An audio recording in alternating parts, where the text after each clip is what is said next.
Hello everyone, it's Jamal Thomas. Welcome to the Progressive Soapbox. So this one is going to be quick, relatively quick. Let's hop across the pond. Before we hop anywhere, let me make sure my sound is on point, because sometimes my sound drops on me for no reason. Recording, properties, levels, yes.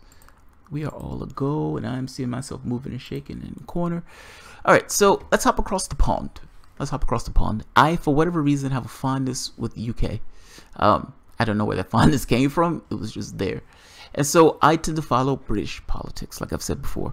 Now, Theresa May, Prime Minister of Britain, of the UK, has found herself in a bit of a pickle.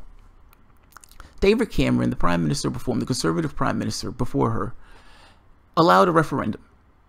Now, just before this, because this is kind of comical, there was a Scottish referendum on whether or not Scotland was going to stay in the UK. Everyone rallied. They decided to stay. They kept the UK together. Great. A referendum came up about whether the UK was going to stay in the European Union, and Britain decided to leave. David Cameron staked his entire political career on it, and he failed. The Conservative David Cameron failed with his tail tucked between his legs. On a dispatch box, Jeremy Corbyn was being somewhat surly to him, and he says, "Just go, man, just go." He just crumples on the dispatch box.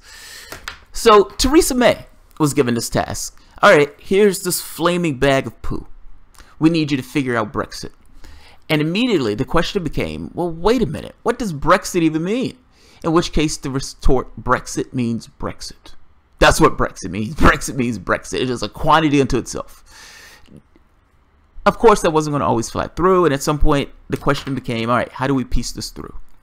Now, Theresa May, because Jeremy Corbyn was going to a tough patch, the Blairites tried to take him out of his seat. He beat back the Blairites, establishing his position even stronger in that particular position.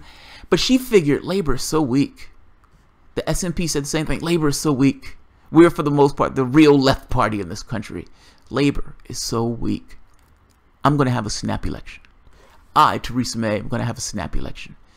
And I'm going to get enough power in the snap election to essentially have Brexit negotiations go the way that I want Brexit negotiations to go. She is essentially trying to establish a pimp hand to which she can run the table. I have complete control of this political apparatus. I can do what I want. I can do the negotiations the way I want. The more people I have, the better. This was supposed to be the war to end labor. The war to end labor. Jeremy Corbyn was supposed to be this weak and feckless. The guy could never win. There's no way this guy can ever win. And she failed. She failed miserably. That plan for a snap election, this war to end labor, failed miserably. Not only did it fail spectacularly, she lost seats.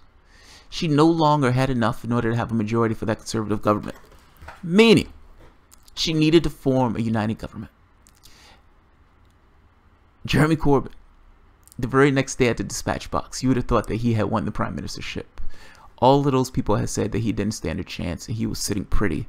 And because of that election, he redefined what it meant to be Labour in the UK. Sanders is trying to do the same thing here, but ultimately Corbyn is doing that there. Now, that being said, there is a distinct and marked difference in regards to the way Corbyn is behaving now at the dispatch box when he got there the first time around. I guess he had to feel his way in. And he has been beating the stuffing out of Theresa May at that dispatch box. Now, to be fair to Theresa May, she is balancing a flaming bag of poo as he punches her in the face with a bag of nickels. One question after the next, that's of course difficult to answer. She's conservative. She has certain biases in regards to dealing with markets and over people and all this other stuff. But you can understand it's a little bit easier to attack in this situation than trying to come up with answers to whatever the fuck Brexit is going to ultimately be. Well, the negotiations have reached the second stage. Now, part of the problem is she had to form a minority government or essentially a group government, multiple parties coming together. One of those parties is the DUP. Actions and elections have consequences. Now that she's forming an election with the DUP, some of the negotiations trespasses on things that the DUP hold as sacred cows. You're not going to break up Ireland. You're not going to break up Ireland. You're not. We will walk if you try to break up Ireland. If the DUP walks, she no longer has a government. Her government dissolves. She no longer has a governing majority in that office.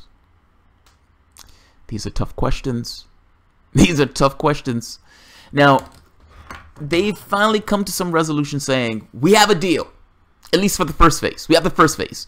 We've established enough stuff that we can move on to the second phase of negotiations. Here's the thing.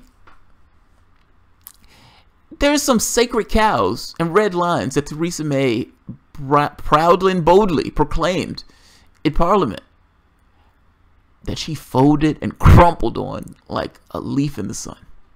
Crumpled. Just fell apart. Just fell apart. I looked at this deal and I'm like, wait a minute, but I thought they were trying to get out of the European Union. I thought they were trying to get out of the, you know, it's like, when this first started, I thought to myself, how are you going to stay in the single market and yet not abide by some of the other rules? It's like, of course, if you're interacting with the single market, they're going to want you to abide by their standards, their trading standards. I didn't necessarily know how she was going to square that circle, but nevertheless, they're going to try to square that circle. They're going to try to square the circle with the thing of Ireland, but it sounds like a lot of this stuff is just proclamations without really detail on how they're going to accomplish these things. And some of these things clash with one another. So it's like, how are you going to square that circle? How are you going to square that circle? I'm going to read some of the documents so you can see some of the stuff that took place. This isn't too long. This is The Guardian. Let's see.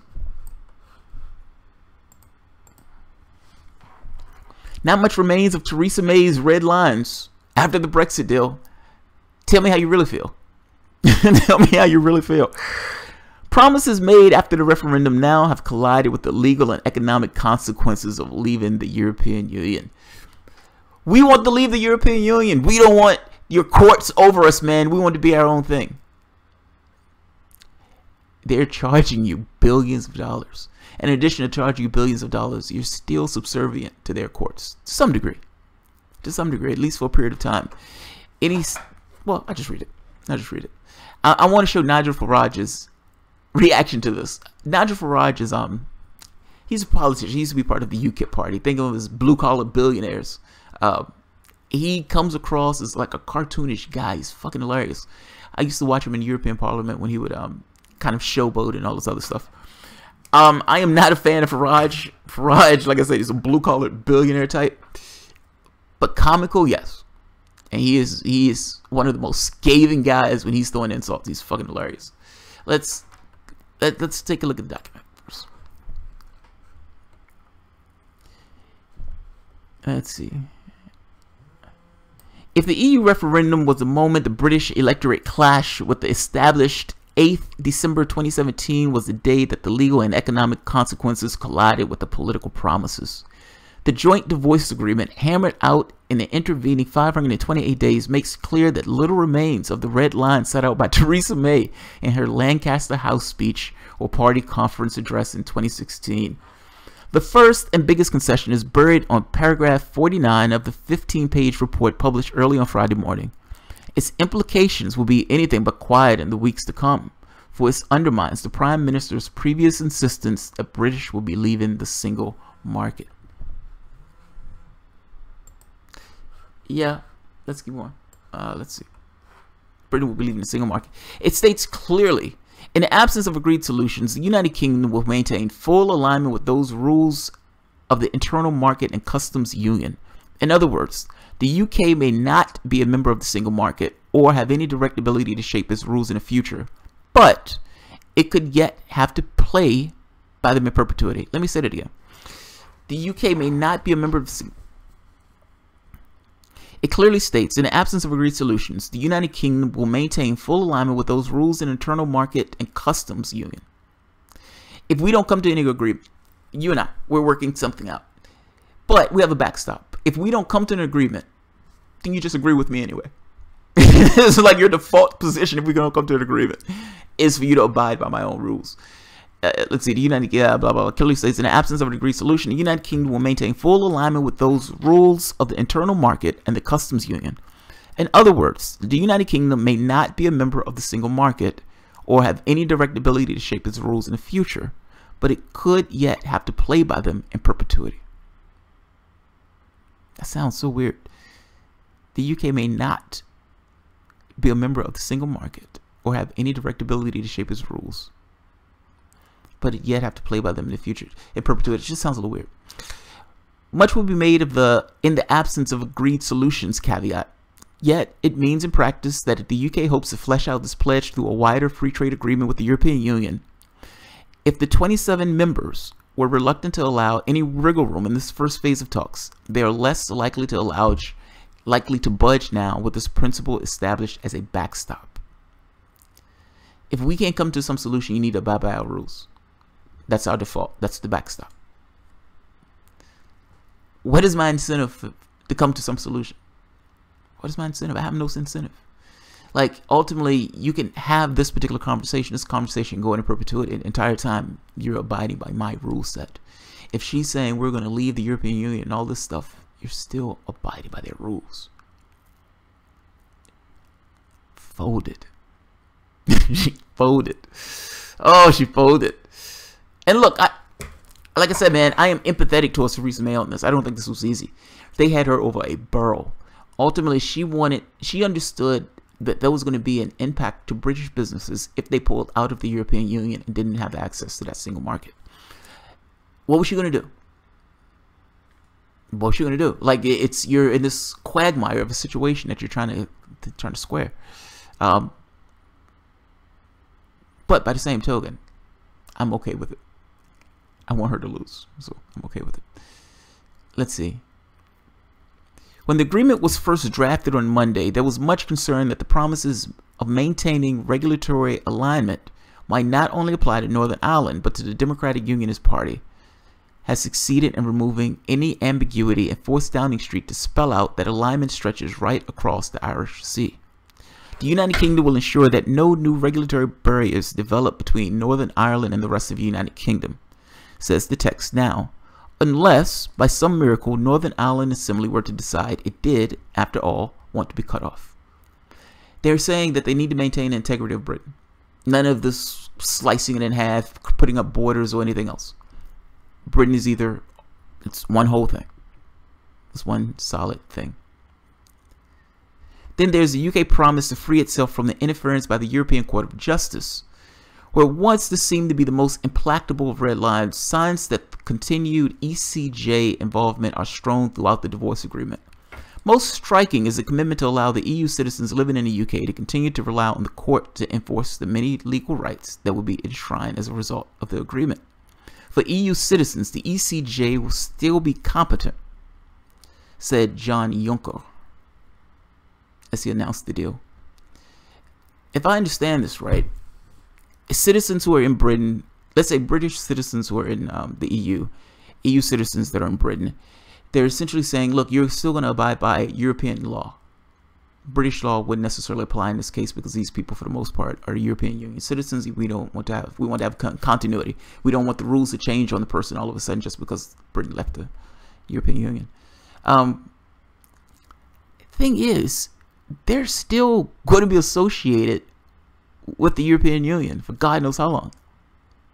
They're not going to be able to get away from them. I mean, this deal goes, in many cases, into years, sometimes even decades.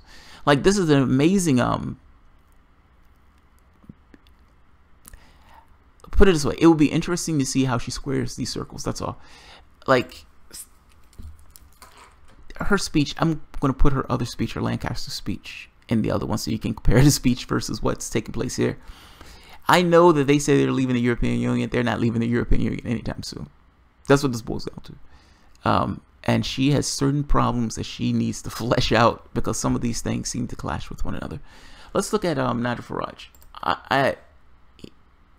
He tripped me out on this because when I read this agreement and I saw his comment, I was like, okay, this is hilarious. And I can see where Nigel Farage is coming from on this. So let's take a look. What an extraordinary situation. A British Prime Minister has to fly through the middle of the night to go and meet 3 unelected people who condescendingly say, now, jolly well done, May. You've met every single one of our demands. Thank you very much. We can now move on to the next stage. I mean, the whole thing's humiliating. We've collapsed at every level. And to allow, you know, the European Court of Justice to have jurisdiction over this country for nearly a decade to come is not what people voted for. But citizens' right, there has to be a two-way agreement. So the rights of British citizens living in the EU need to be protected. So you need a reciprocal agreement in that case. And the ECJ won't have a say on everything. They will have a say in some cases and a say over the rights of EU citizens living in the UK. Is that not fair? Well, why should a multi-millionaire French banker living in London have more rights than anybody here who's British or indeed comes from the rest of the world? You can't have that. You know, either you live by one set of rules or you don't. That's not acceptable. The exit bill is way more that we need to pay. And in terms of us keeping alignment with the rest of the European Union, well, again, we voted Brexit so that we could, you know, be competitive and make our own laws. And now we go into a situation where she wants a transition phase where we'll stay a member of the European Union in all but name for a further 2 years. Well, we don't know that yet because we don't know what the final deal will look like. So just to be clear, where we are now, so we've got to the stage where to move on to phase 2, it's been agreed that there will be no hard border separating Ireland and Northern Ireland. Citizens' rights will be protected and the divorce bill will be fair for British taxpayers. So do you disagree with all of those things? Utterly. We're paying a completely gargantuan sum of money that we're not legally entitled to pay, and we're doing it because the Prime Minister is desperate to find some kind of deal. Look, ultimately,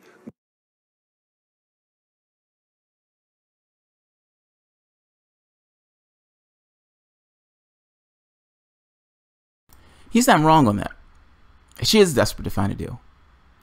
Like, if you were in a situation where you're the prime minister of a country and the last thing you want is to have all these businesses go belly up, all these businesses, your economy just come to this impacted brutally because you've lost some kind of trade thing, some kind of political negotiation or some kind of political settlement adversely affected those businesses. Yeah, she's desperate to find a deal. She was even dealing with Donald Trump for a while, trying to get a trade deal with the United States.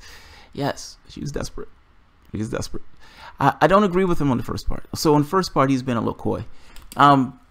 It's not that the ECJ has authority over everybody. It's not, you know, that's a little overblown.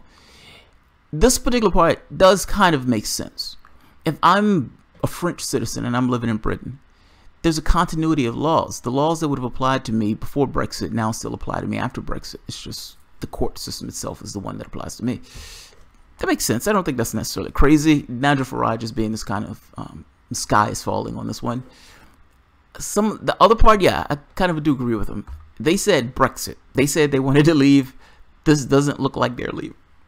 This doesn't look like they're leaving. And I want to read this part again because this part is a big deal. The first and biggest concession is buried in paragraph 49 of the 15-page report published earlier on Friday.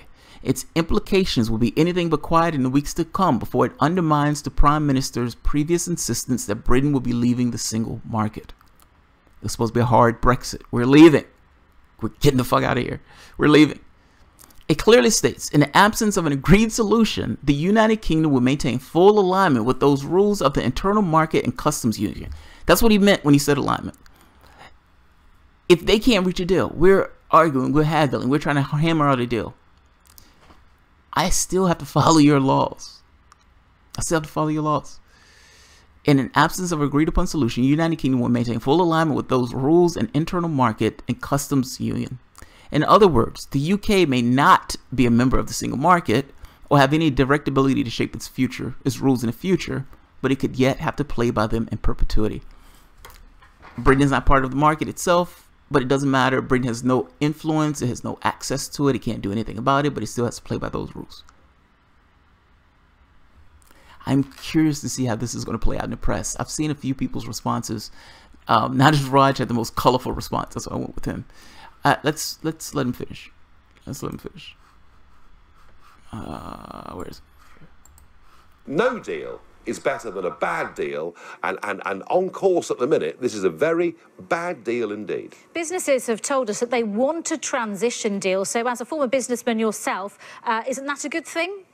You know what? If we have this transition deal, it will be at least 6 years minimum from the date we voted Brexit before we're able to sign a trade deal with any other part of the world.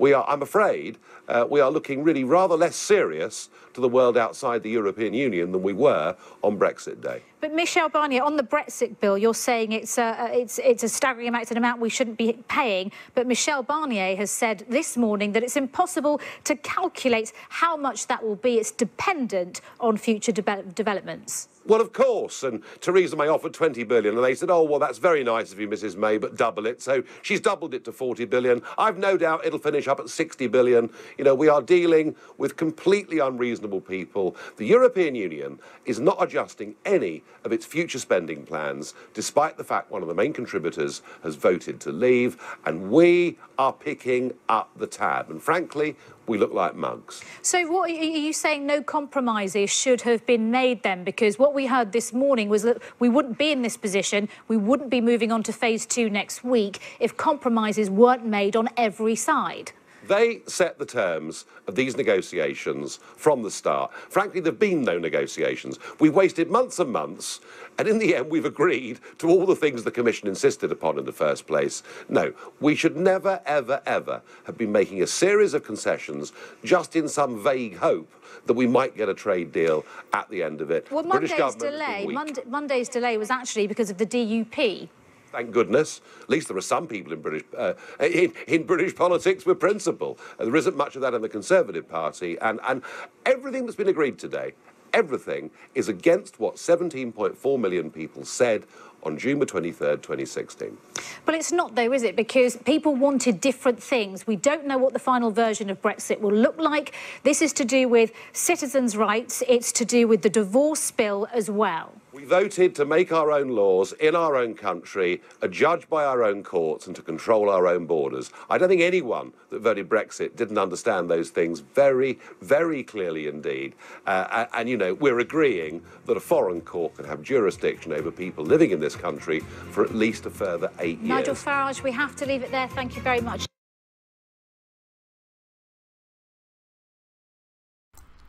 Nigel Farage said, we look like mugs. He said we look like mugs. I have to be honest, though. I don't know what she could have done. Like, this is one of those things where it's like, I don't know what Theresa May could have done on this. They had Theresa May over a barrel. And I'm not saying that because she's a woman. If it was a guy, I would probably be more vulgar than saying he had over a barrel. She's put in this situation, in this predicament of, I need a stick. Because ultimately, otherwise, they have me over a barrel. She had no stick to use in this situation. She was, for the most part, at the whims of the European Union. And yet, she had a country that said, leave. Leave. I am very curious to see what she's going to do in Prime Minister's Questions for next week. I am very curious to see what that's going to look like. Yeah. Absolutely. All right. This one is not going to be long. Let's see, Lorms. Brits and India have an ugly history, but they do interact and India understands business. So by not being in the EU, you can work with them instead of being trapped lanes established at the present. Yeah, I understand, but keep in mind the relationships that Britain have is already associated with the European Union. If they just leave in the way that Nigel Farage is saying, what happens if those things are just automatically severed? Those companies may lose profits like overnight. You have real people who are going to be adversely affected by it. That's all. I guess I'm sympathetic to Theresa May on this point because I have to be honest. I have no idea what she could have done. I have no idea. I would imagine the EU gave her terms. I would imagine for the 528 days they was like, we don't like that, we don't like that, we don't like that. And at some point, it's like, okay, just crumble. Okay.